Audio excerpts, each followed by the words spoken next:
Hi, this is Dr. Gandusky. I'm going to talk to you a little bit about arthritis. Arthritis is a disease of inflammation and swelling that can cause discomfort. We're going to learn a little bit about what arthritis is and types of arthritis. There are a lot of things I hear in the office that are misconceptions about arthritis. For instance, some people come in and say that their body is riddled with arthritis, which is almost never the case. It is a common condition, and osteoarthritis being the most common is a wear and tear type arthritis. And so osteoarthritis is very common in certain joints, and over time, people will get arthritis in different places, which is very common in the neck, in the shoulder, especially like the AC joint here, in the low back, and in weight-bearing joints like the hip and the knee. Arthritis is very common, but they're really a wear and tear, slow process that can happen and affect these joints individually. There's other types of arthritis, like inflammatory arthritis, that can affect multiple different body parts, and we'll talk about that a little bit, but those are a little bit more rare. And so first, the most important thing to kind of learn about to really understand what arthritis is cartilage. And so first we're going to talk about cartilage and to really understand what's going on with arthritis. So cartilage is what lines your joints, and that's what prevents bones rubbing against each other. It is a substance that you're born with. And so when you're born, it's at the ends of your bones and your joints, and it's thick and it doesn't repair itself and can't grow back. And so the thickness of cartilage you're born with is kind of what you have when you start life, and you can't really fix that. And so it's a very smooth, low friction substance. It's actually amazing. It stands up to pressure that's pretty significant, especially in your lower body joints. But it allows for a smooth glide between the bones. And so the coefficient of friction, for instance, of our cartilage is less than ice on ice, which is pretty amazing. It doesn't grow back, and when you lose that cartilage, that's what arthritis is. And so let's look at what that looks like. So these two white bones are separated by the blue cartilage that lines the joints. And this could be really pretty much any joint in your body, like a toe joint, finger joint, or a knee joint. And between the bones that cartilage exists, the orange stuff in between is the joint fluid, and then the surrounding substance is what's called the capsule. The capsule keeps the joint fluid in place. The joint fluid bathes the cartilage, and that's a normal joint with nice thick cartilage on the ends of the bones. So this is a knee joint from the side, and if you look at the knee joint on this picture, you'll see that gray stuff on the end of the femur on the top, which is the cartilage at the end of the femoral bone, and then the gray stuff on the top of the tibia, which is the cartilage on the tibial bone, and that's the knee joint with cartilage on the ends. The hip joint is a ball and socket joint. So you see this pelvis here with two hip joints. The ball has cartilage on it, and the socket inside that ball has cartilage on it. And so that is what the hip joint looks like. And in this model, the blue stuff is the cartilage on the hip joint. So within the socket, there's cartilage, and on the top of the ball, there's cartilage.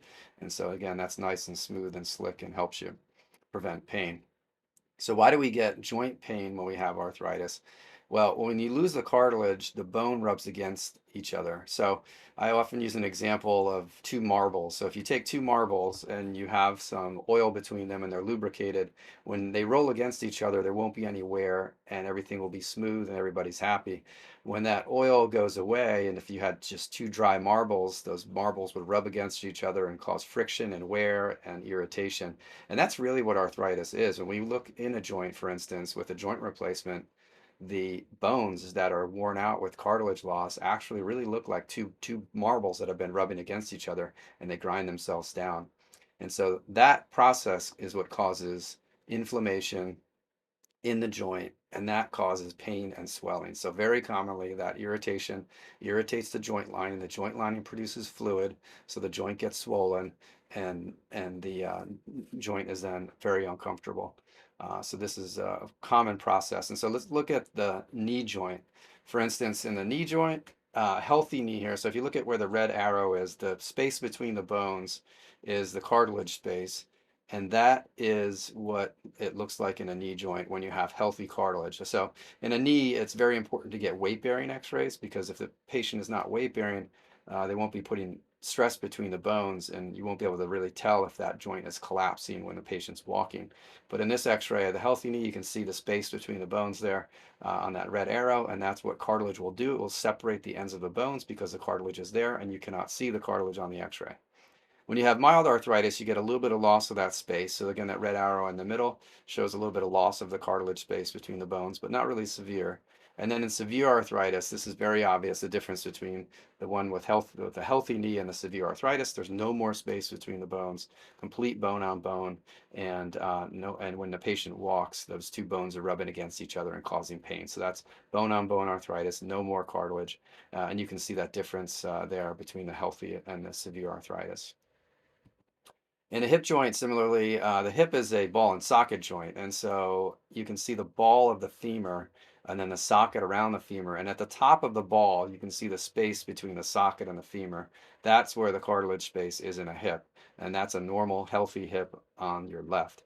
On your right is a severely arthritic hip, and you can see that difference. There's no space between the two bones, and there's big bone spurs around the periphery of the joint. That's very classic osteoarthritis, and that's complete bone-on-bone arthritis of a hip joint.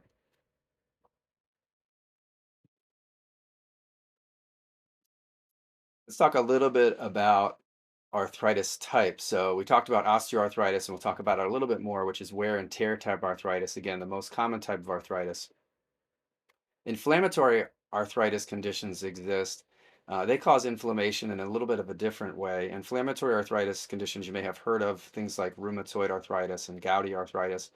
Then there's lots of other ones. These are more of a systemic process where an inflammation process in the body can cause inflammation of the joints and often in multiple joints. And there's a really an overall environment in the joint that's unhealthy to the cartilage, and that's what erodes the cartilage. So as opposed to a wear and tear type arthritis with osteoarthritis, this is a condition where joint inflammation causes cartilage wear and tear.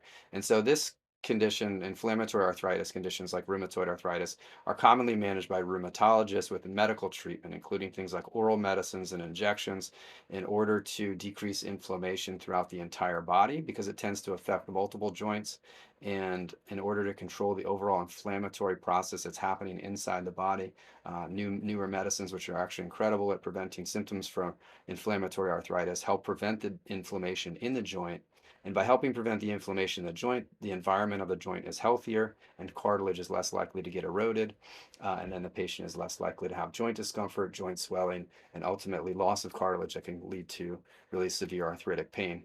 The end result of both of these processes, and the reason why people like me, a hip and knee replacement specialist, sees these things all the time, is that when you have severe osteoarthritis or chronic long-standing rheumatoid arthritis for which the cartilage is completely worn out, the end result is similar in the sense that when non-surgical options don't work, then a joint replacement is the only way to fix these conditions. And so we see a fairly common amount of inflammatory arthritis conditions that need joint replacement as well. Although modern medicines have really been revolutionary at treating rheumatoid arthritis, for instance, with much less severe disease than patients had in the past. So let's talk a little bit more about osteoarthritis. Osteoarthritis is, again, the wear and tear type arthritis that's lost that cartilage. And then these x-rays you can see of the knee, bone-on-bone arthritis of the inside aspect of the knee, and of the hip, severe, no cartilage between the ball and the socket joint of a hip joint, which is, again, severe arthritis of the hip. There's a lot of misconceptions about osteoarthritis or arthritis in general, and I'd like to kind of bring you through some of these to help explain kind of what's going on. First of all, osteoarthritis is incredibly common in the hip and the knee, two of the most common conditions in the history of mankind. And so a lot of patients are surprised when they hear that they have arthritis um, in the hip or the knee, but these are common conditions that affect millions of Americans. And really, I generally tell people that if you live long enough, every single human being that walks will get hip and or knee arthritis. And for some patients, this is at 45 years old, and for some patients, this is at 125 years old. But eventually, the cartilage in the hip and the knee will wear out because we walk on them and we're active, and the cartilage will go away and it cannot repair itself. And symptoms start with or without an injury. So again, a lot of patients are surprised that they didn't have any injury that started their knee pain or hip pain, and they're confused and they think something else must be going on. But that's actually the way arthritis presents very commonly, because it's really a slow process. that is happening in the background for a long time. So, for instance, most people start to get some arthritis and slightly abnormal cartilage as they get to be young adults, and then it slowly progresses over time. But you really won't have any symptoms in the joint until the cartilage wear and tear gets severe.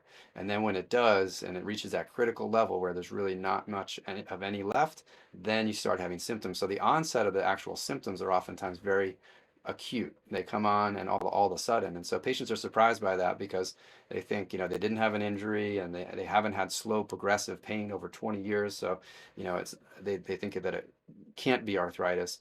But that's actually a much more common way for arthritis to present than to have a slow, steady increase in pain over decades.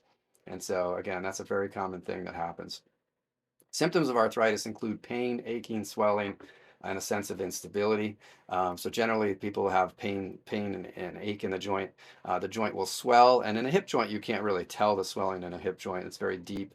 But in a knee joint, you'll see sometimes some fluid inside the knee that makes the knee look different than the other knee, especially above the kneecap and in the front of the knee on the sides of the patellar tendon. You'll notice some bulging, and that can be some swelling inside the joint in the knee.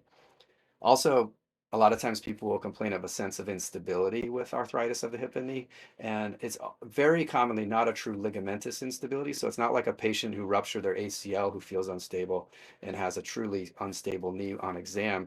It's usually a situation where the arthritis pain makes the patient feel unstable because the joint hurts. And so when they step on it, their body says, that hurts. I don't really want to put weight on this right now. And they feel like they're going to fall. And so they get a sense of instability. But again, it's not a ligamentous type instability. It's really a pain-driven instability symptom. But again, very, very common in somebody with arthritis.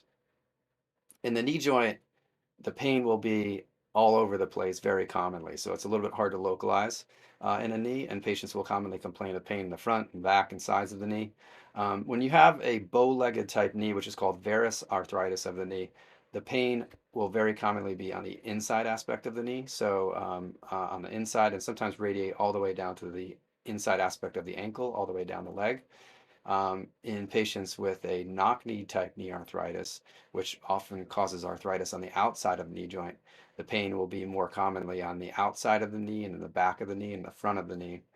But really, because the joint gets swollen and uncomfortable, and the capsule of the knee, which surrounds the entire knee joint in 360 degrees, gets swollen and uncomfortable, the pain will kind of just feel like it's all over, and especially in the back of the knee, very commonly, because the capsule in the back of the knee has nerve endings that, when it gets swollen, get irritated. And so, a lot of times patients will think there's something going on in the back of the knee, but it's really the knee joint itself that's arthritic, and the swollen knee joint is what causes the discomfort. Hip arthritis symptoms usually happen in the groin with radiation down the front of the thigh. So most commonly, patients with true hip arthritis will have groin into thigh radiation discomfort, but sometimes it can be in the buttock.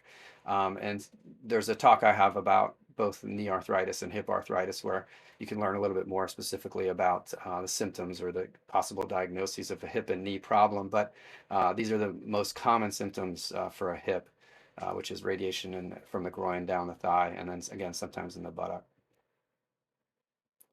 So you can find a lot of good information. There's multiple different talks on my website, as well as some really good objective scientific sites that are well researched, especially things from the American Association of Hip and Knee Surgeons and the American Association of Orthopedic Surgeons. Just remember, when you look for information sources, just make sure you find good vetted things with good, reasonable scientific evidence from institutions that are trusted, and stay away from things like anecdotal stories without evidence.